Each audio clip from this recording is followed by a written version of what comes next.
Hello everybody and welcome back to Skip Allen Paints and the YouTube channel of Skip Allen. This is the fourth and I hope final video of this demonstration using very wet watercolor brush in Corel Painter 2015. Okay, so we've got the painting, the basic painting done. We have our paper showing. Now I'm going to do something that probably messes all of that up. But I want to place a texture in here and see what that might do to this image. So I'll go up to File, Place, and I've gone to my textures. I have a bunch of textures, but this is a texture that was downloaded from Media Militia. They have free textures that you can download. It's a wonderful site. I mean, they have great things, and I will give you the link to the site in the blog. Okay, so if you want to download or check out their site, take a look at it, you'll have the link in the blog. Okay, so what I want to try is this book, this cardboard of a book, and I'm going to click on it, and I know it's really crazy, and I'm going to open it and convert it to the color space that I'm using, and I'll just bring it in as you see it. Okay, now I'm going to bring it over like this. Now, this looks good, but it needs to be flipped or turned. So I'm going to take this image and convert it to a default layer.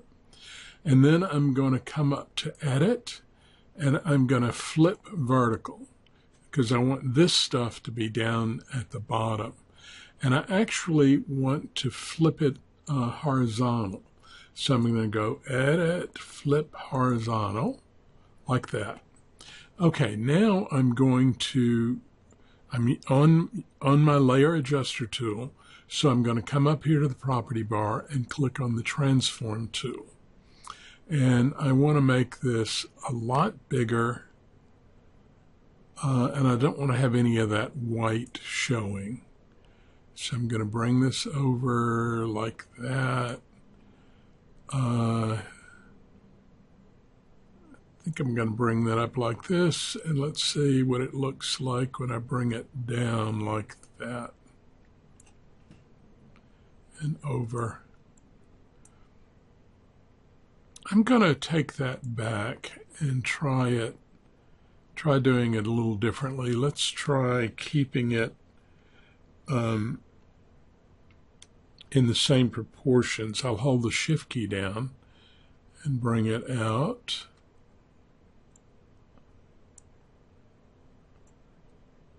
Like that.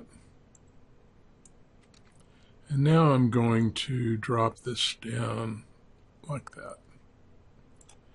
And we want to open this up a little bit so that I don't have any of that color showing. All right, I think that's what I want, so I'll click on Commit Transformation. And there we go. We've got this interesting texture that's going on. Now, I want to bring it underneath my paper layer so that there's still a little bit of the paper showing. And the next thing I want to do is I want to change the composite method, and I want to change it, I think, to colorize. Yeah. All right, so that's going to give me some of this sort of rich color that's happening in there, but I don't want it to be so strong. So I'm going to drop it down in opacity to about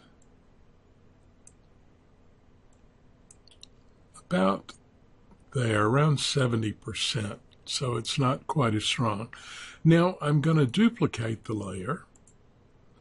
And this time I'm going to change the composite method to gel so that I get that real nice texture, but it can't be that strong. I've got to drop it down, I would say about that much, and that still looks a little strong to me. So I need to think about this for a second. Let's see what other colorize wouldn't do, reverse out wouldn't do, shadow map is really almost the same thing as gel. Magic Combine, no. Pseudo Color, Normal, Dissolve, Multiply, Screen, Overlay. Overlay's not bad. Soft Light, Hard Light. Hard Light's not bad either. I kind of like the texture there. I tell you what, let's go back up to full and go back up to gel, and let's look again. Okay, colorize, reverse out, shadow map, Magic Combine, pseudo color, normal, multiply, screen, overlay. Again, I kind of like overlay. I like the color that I'm getting there. Soft light, hard light. I like that too. Darken, lighten, difference. It's kind of wild. Hue, saturation, color, and luminosity, and gel cover. So I think of the ones we looked at, I'm going to go back up to hard light and look at that first. And let's reduce the opacity. And that's pretty nice. Let's look at soft light, increase the opacity. It's softer looking, but don't want that. Go to overlay and let's decrease the opacity of that to soften the texture, about 50%. And I like it, but I want some more of that texture up here in the top. So I'm going to go back up to gel. And yeah, I think I'm going to stay with gel about that distance. Let's try one thing. Let's bring gel below the colorized layer. If I bring it below the colorized layer, I don't think that really made much difference. What happens if I increase the colorize? Now I can increase the colorize at that point and again drop the gel layer a bit. I kind of like that. Let's go here and drop the colorize a fair amount too. No, I like it heavier. Okay, so this is kind of where I want to be with this image at the moment. Now what I want to do is I want to get my highlight back. So I'm going to add a layer mask, and I'm going to select the Digital Soft Flow Airbrush. And the layer mask is white, and I want to conceal what it's doing. So I want to go to black, black conceals, and I'm going to just lightly take away some of that colorize that's going up here in the center. So if I make my layer wider, you can see what I'm doing. I'm taking away some of that, but it's kind of a soft edge. All right. Now I'm going to come back down to the other one, add another layer mask, and I'll begin to take it away there as well.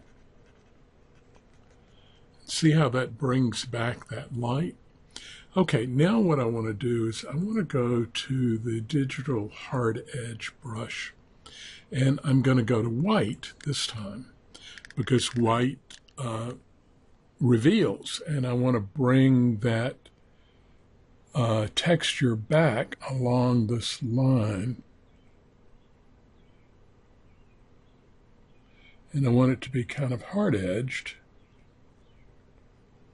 See how I'm bringing it back in here?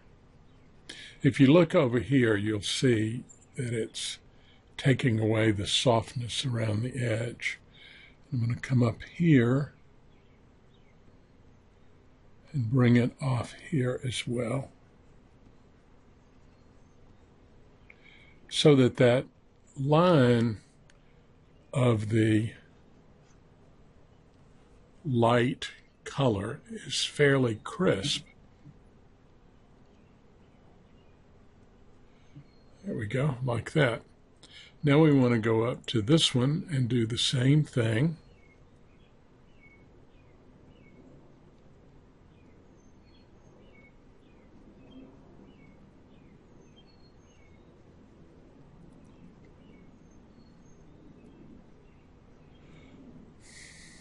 And we'll come up to this part, do the same thing here.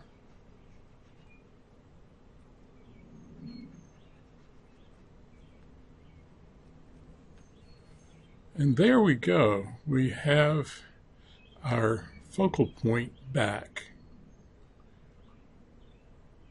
And I'm making this smaller so that I'm looking at it as if I'm far away. And I like it. I mean, I don't object to this down here. I don't think it draws my eye too much away from here. This is just stuff that's happening.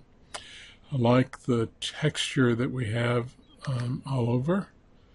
I think it looks nice. The only other thing we might do, and let's just try this for funsies. Let's go ahead and put a layer mask up here. We'll go back to Digital Soft Flow Airbrush, go back to black, and I'm going to take a little, let's make this, it's all right. I was going to make the brush smaller, but I don't think I need to, and I'm going to take a little of that away from here. That should really get it that much brighter, like that. Yeah. Okay, so then we'll go to the hard edge again. And we'll go back to white. And again, I'm going to bring back the flow that we lost. Or not the flow, the hard edge that we lost here. And it there, yes, now that's better. I think that works a little bit better here.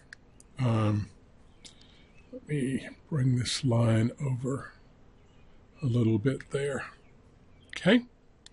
Alrighty, so I think that when all is said and done, we have finished this image, except I would normally put a chop here, but I'm not going to. And the reason I'm not going to is because I've been having some crashes when I've been transforming the chop. And I don't know what that's about, but it was crashing every time. So it's some sort of bug I'm experiencing. So I don't want to do that. I think I'm going to post some other videos on the blog of a similar image that I was working on that I had a lot of difficulty doing. But I tried a lot of different things, and I think it may be of interest to you guys to see that as well. So I may go ahead and post that as well. All right, so I'm going to go up here and go File, Iterative Save. And then I'm going to go File, Save As, and I want to save it as a JPEG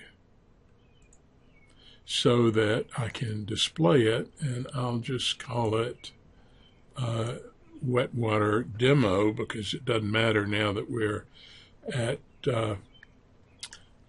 Iterative Save 3. We'll save it as a JPEG, and of course that's going to collapse all the images. And I like to go to high first and then back up to excellent, because there was a bug in Painter, and I'm not sure it got fixed in the SP1 or not. But if you click on high and go back up to excellent, you'll actually get an excellent JPEG. And there we go. We've now saved the JPEG. So if you're watching this on YouTube, be sure and come to my blog, because there'll be more details there, and you can also download the brushes and the paper and so forth that I plan to give you.